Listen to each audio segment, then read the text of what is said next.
Hey, good afternoon. We are checking out me changing over my Timbuk2 bag that I've had for about a decade. Got this thing in 2012.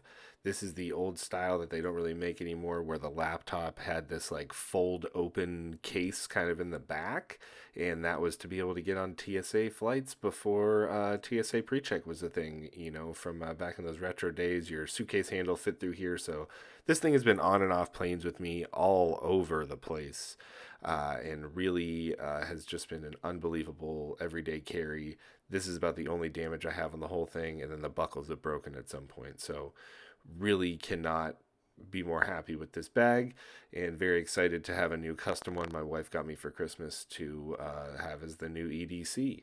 So this is normally what I carry around: laptop, notebooks, couple books, pencils, random business cards, and other accoutrements.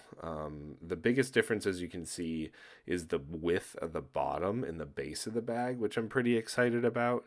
The base of this bag, the old bag, is significantly narrower, and it's also like a rounded shape. It's not squared off. And that's a weird difference, but it makes the bag just feel better, and it stands up nicer, and accessing it is a lot better. So in general, really impressed with the small design changes they made, in addition to the laptop and the weight from the laptop being in the middle and kind of floating in the middle of the bag.